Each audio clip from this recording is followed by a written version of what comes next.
Digging Deeper with At the Coalface, the podcast that shares the incredible stories of the talented and passionate people in our industry. This episode of Digging Deeper with At the Coalface, brought to you with the support of New South Wales Mining. Responsibly mining coal for today and tomorrow, with experts restoring land after mining at every single mine. And your host, Jessica Rouse.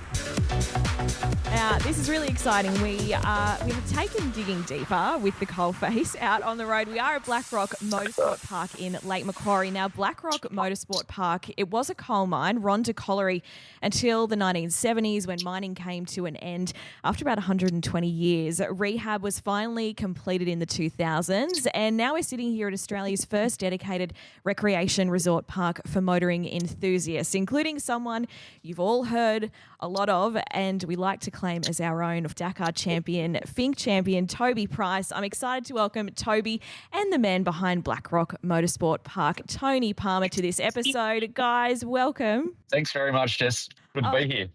A pleasure to have you on. Now, Tony, let's start with you. Tell me about the story of this place. It was a mine for many, many years. We came into the picture in October 2015. So had a dream to build Australia's first driving resort for a few years before that, and was seriously looking around for land for probably about 4 years, from about 2011, and was introduced to the Rhondda Colliery through a local Newcastle valuer who was doing one of my drive days in the Radicals out at Sydney Motorsport Park. And I was basically asking anybody if there's any land going around. And I always had in my mind that it would be potentially off a former coal mine. I just thought it was a great adaptive reuse of a piece of land that had sort of reached its economic, lifespan as an extractive industry. And then, given that most of the land is either previously disturbed or has had some sort of economic gain, then why wouldn't it be a good idea to bring back the people, bring back the economy, and just do it with an industry that makes use of a rehabilitated coal mine. Yeah. So 2015 we found it. Took about 4 years to get the DA approval, which was good. And then the big hurdle was going all the way and having the mining lease relinquished, which we've been told hasn't really been done in New South Wales in the last 75 years. So that was an interesting minefield to navigate, literally, where we had administrators in the state government who were very keen to see that process through, but there wasn't really a clear pathway. So we pioneered that with, I guess, a collaboration between state government, the mining company, and ourselves, trying to just work out what best practice would look like for a full relinquishment. And then once that was achieved, then we got the ability to settle on the land, got the keys on the 20th of December, and moved the equipment in February 2024, and have spent the last 12 months getting the site cleared and prepped and ready for construction. Yeah. I mean, no wonder the government was so keen to go through that process with you. I mean, it sets such a great example for other mine sites. We know eventually that in the Hunter Valley particularly, there are going to be an awful lot of abandoned mine sites one day. Yep. So what better example of what you can do with one?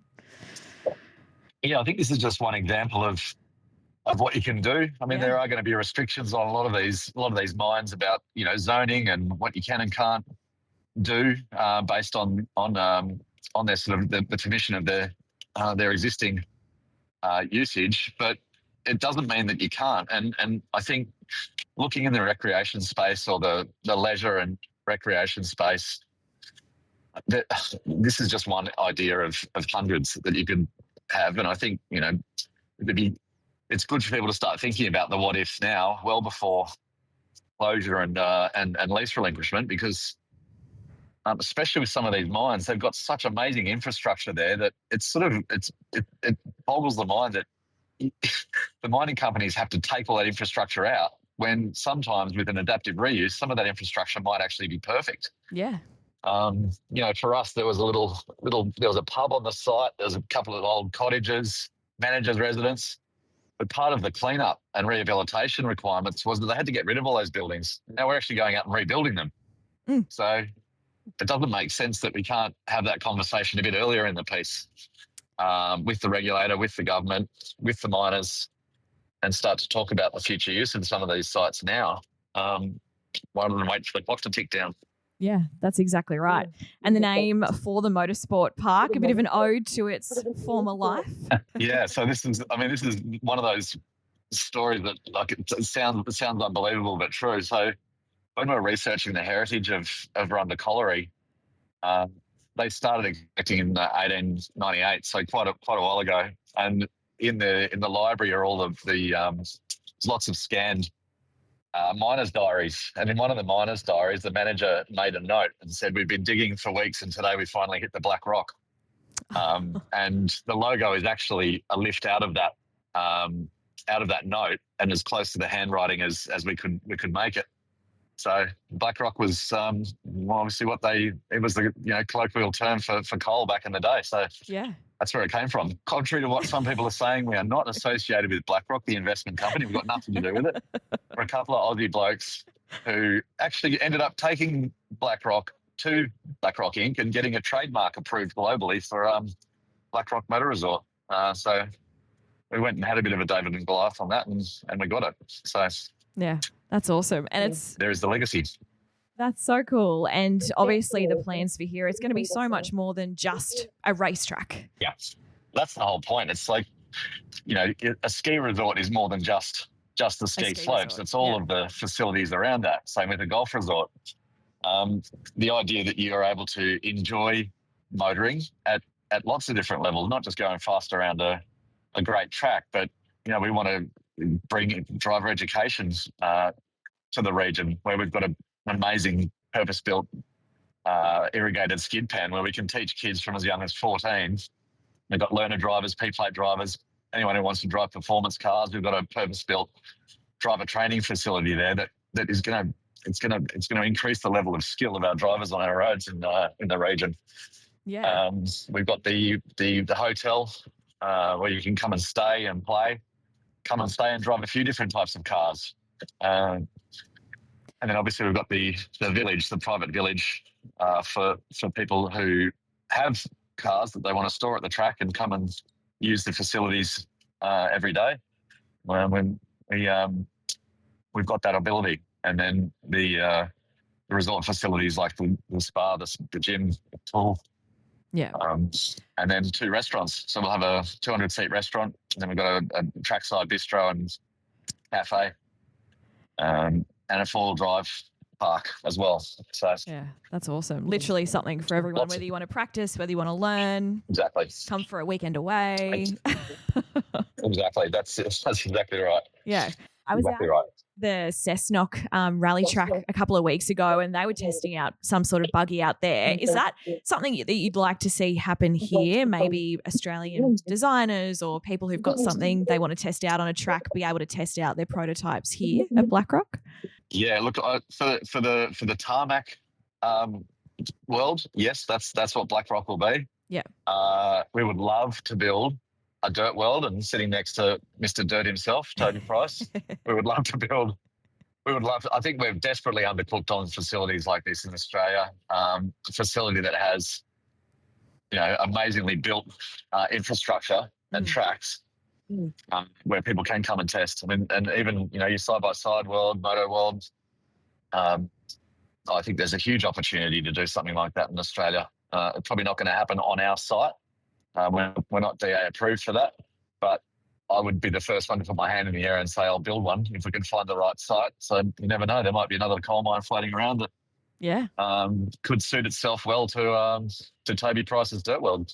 Exactly. You never know. And speaking of Mr. Dirt himself, how did that relationship come about? I guess that partnership. Toby was out here setting the official lap time last year. How did you guys connect? So we connected through a mutual friend who has been working with Toby for years, Matty McAlpine. Yeah. And there was a Red Bull event. So Red Bull wanted to do a promotion using the V8 supercar drivers, Brock Feeney and Will Brown, and Toby to do sort of a backyard rally challenge and bring the three athletes together. So we were lucky that Maddie knew us and suggested to the Red Bull team that Blackrock would be a great place to come and do this little promo. And it was a freaking amazing day. Absolutely incredible to get three complete superstars at the sport, motorsport together to have a fun day. And we all just clicked. Yeah. And we got to know each other pretty well on the day. Like, we just got massive respect for the level of commitment and skill that it takes for Toby to have taken on the toughest motorsport event in the world, like without doubt, hands down. I mean, you can't win Dakar without absolute commitment, and to do it twice is just like you're in an upper league that, you know, you're in the top 0.01% of athletes in the world. So mutual respect. Love the fact that he was doing something that was almost impossible but still managed to achieve it. Yeah. We feel like we're trying to do something similar. You know, we got along well, had a bit of a yarn, and the dream of going to Dakar was looking a little bit distant. And my business partner and I, Rich, had a chat, and Rich said, how do we make this happen? And went up to the Goldie to do a podcast with Maddie's brother, who has a podcast called Gypsy Tales, and pretty much pitched it to Maddie. Maddie spoke to Tobes, and then one thing led to another, and they're on a plane going to Dakar. There you go. It was perfect timing, really. It was. Some of these things just, you know, happen at the right time for the right reasons, and I think now we've started a relationship that will last our lifetimes. Exactly. You know, he's part of the Blackrock family and fabric of the story, and it made sense that given the journey we're going to go on from dirt to tar, to have, you know, the king of dirt be able to come out and add his wisdom to it as well, not just come out and drive it, but actually have input and feedback about how this thing's going to evolve through its stages of dirt right up to when we put the asphalt down. Yeah. It's invaluable to have somebody like that who, with so many thousands of hours of racing experience, coming around and doing the track. And the most exciting thing for us is that he'll never get bored of it. So that'll be a strange day if he ever does. That is high praise from somebody who can't sit still for more than 3 minutes without wanting to be racing. So it's great. Speaking of the king of dirt, Toby, it's so great to have you on the podcast. Obviously, there are plenty of boys in mining who motor ride and do all sorts of crazy stuff in their spare time, who followed you for a very, very long time. Take us back to when you were a little boy getting on your brother's bike. You've been doing it for so long now.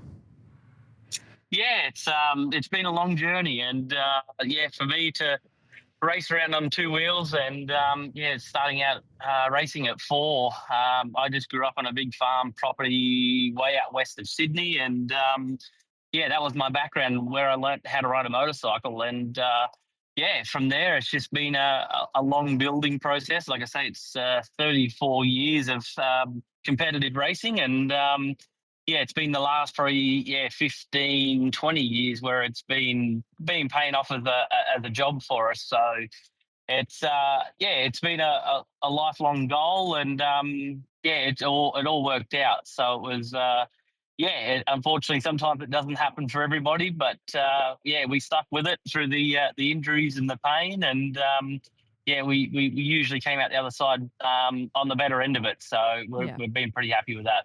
Yeah. And you began your professional career, was that 2004-ish? How did you break into riding with some of the best in the world from just mucking around on your brother's bike? It's 2004 was my first full season, as what we call a factory rider. And, I signed with the factory Kawasaki racing team, and we went motocross, supercross. I had a very successful junior career, but I don't know, just once we hit that senior ranks, the tables turned a little bit, and the injuries started to come into play a lot more, and didn't quite make the motocross, supercross journey that we were chasing. But then it was around 2009. I made a switch to enduro racing, and we actually won the Australian Championship in our very first year, and we had a local guy in the area, Stefan Merriman. He went across overseas and had just come back from finishing number one in the world for the class of E3, which is like all the big bore bikes. And so everyone was kind of written the season off that he was going to win, and then all of a sudden, we actually won the championship. So it was happy days.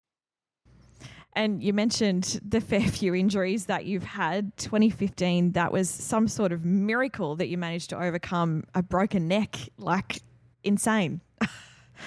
Yeah, that season was a rough one. We that's an understatement. Had quite an understatement. But we just we ended up breaking 3 vertebrae in the neck, and I didn't know what the future would hold at that point there and then. So all I knew was in the back of my mind, I want to get back on a motorcycle, but early reports from the doctors were never nice and never kind. And luckily enough, I had a very good doctor here in Australia, and he basically reassured there'd be no problem and no issue to go back riding a motorcycle. So it was the long rebuild process from there, and from there we would been doing some desert racing and stuff that was the lead up into the Dakar, basically. Yeah.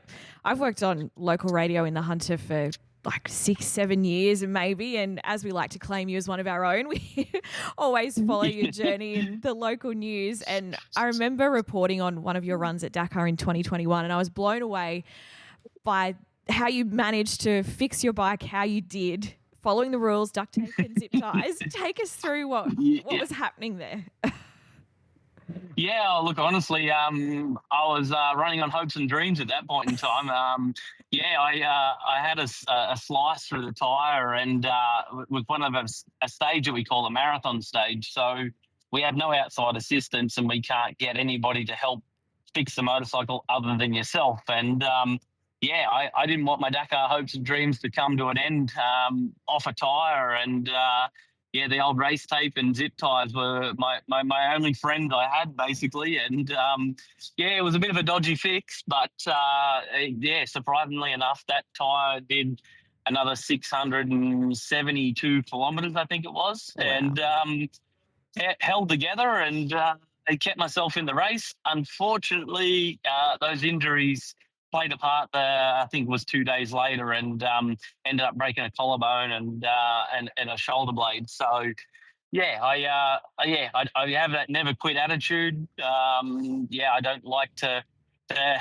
throw in the towel early, and it definitely made a good story out of it. But the nerves were quite high, and I didn't want to be running on a zip tie tyre. That's for sure. It's totally fair.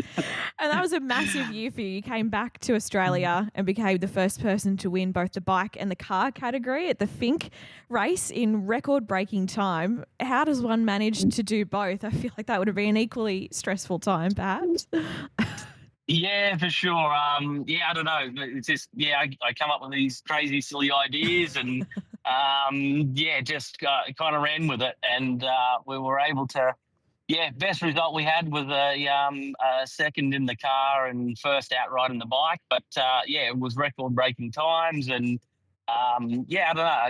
I've always liked a challenge, and it's something that I've always set out to do, something different and set yourself apart a little bit. And that doing both categories at Finke was one of them things. And a lot of fun, but very, very stressful. As soon as I get to the other end, I'm on an aeroplane flying back to the start line and then getting on the motorcycle and going again. So it's definitely a mission of a job, but I knew it was possible to do it if everything went right on the times, and we proved that it's possible to do. And just a little bit short on it, but it was a cool experience, and everyone that was there that got to experience it, that was to see everyone's face light up of what that was going to look like was pretty cool.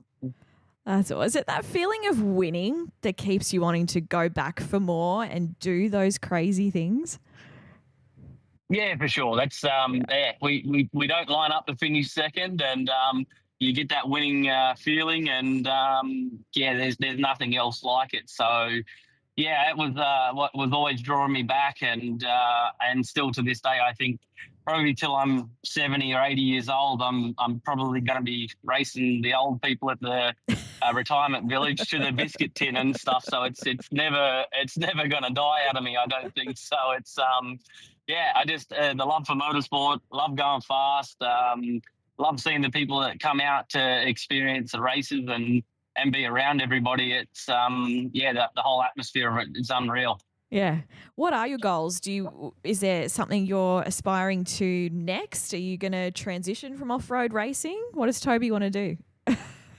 I definitely probably won't transition from off-road racing, but like this weekend we're heading down to Race of Champions in Sydney, and that's tarmac. So having that connection with the boys at Blackrock and Rich and Tony, and seeing what they're building there, it's going to be it's definitely going to be the best site in Australia, and if not one of the best in the world. So to see what they're going through, it will be a sad day for me a little bit to see tarmac go down. But yes, at the moment it's my ultimate heaven playground of dirt works at the moment, and we're enjoying that experience and being a part of their story and their personal challenges that they're going through with that. So look, at the end of the day, I'll race anything that's standing in front of me, and whether that's on dirt, tarmac, on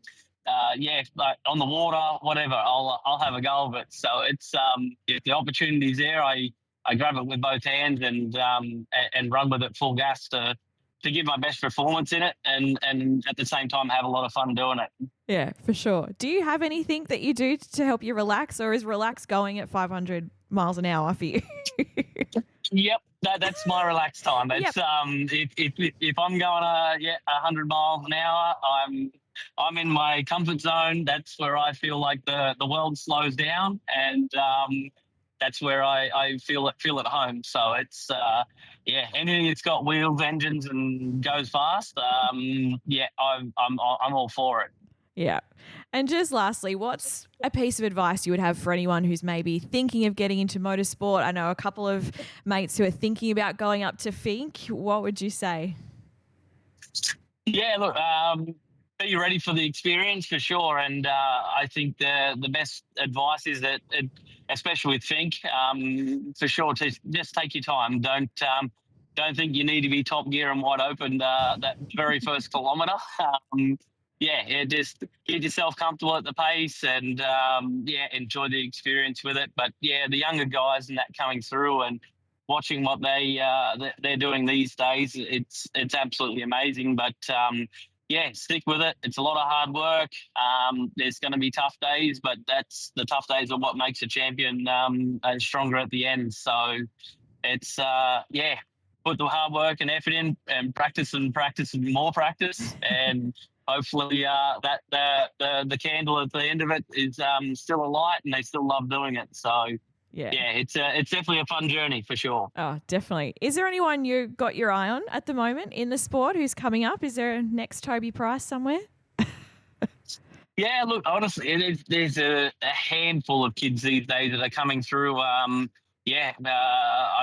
known a young kid around the Gold Coast area at the moment, Huxley Nolan. He's coming through really well. He's actually in America at the moment, getting ready for Loretta Lynn's and Minios. And so there's, but like I say, there's a handful of kids that you could rattle off names with, and seeing Jet and Hunter Lawrence being Aussie kids, dominating over in the US at the moment with motocross, supercross. It's a promising time, and Hunter Valley region has produced a lot of good motorsport athletes, and very, very proud to be a part of that Hunter Valley region area at one stage there. I spent a lot of years around Cessnock and Curry doing riding and training. And, it's definitely a great area and produced, like I say, a lot of champions out of there. So, and then now hopefully seeing with what Rich and Tony are doing with Blackrock, it's only going to be another stepping stone for the younger generation coming through, that they can and put kids through training and doing it the proper way. And that's what we didn't quite have back in our day when I was a young kid. It was we didn't have YouTube to watch and didn't have these other things. We just went out and rode and tried to be faster and faster each race. Now you can actually put people into a classroom, learn the fundamentals of everything in a safe environment and doing it the right way. It's only going to be better for the sport, better for the future, and safer for the kids coming through. Yeah, exactly. That's awesome. Well, boys, thank you so much for joining us on the Digging Deeper podcast today. It's been a pleasure having you on. We'll have to come out and have a race one day. Sounds like a plan. I look forward to it. The boys have got a mammoth job on their hands, and they're doing an exceptional job with it. So we'll definitely organise another day to come out, and we'll have a race out there for sure. Well, that's today's episode of Digging Deeper with At the Coalface. Thanks to New South Wales mining responsibly for today and tomorrow. Find out more about the industry's responsible mining practices and meet more great people from the industry on their social media channels. Now, wherever you are listening to this episode, make sure you leave us a rating and a review. We really appreciate it. You can find out more info at our website. And if you've got a story or an idea for an episode, please get in touch. Jess at thecoalface.net.au. We'll see you next time.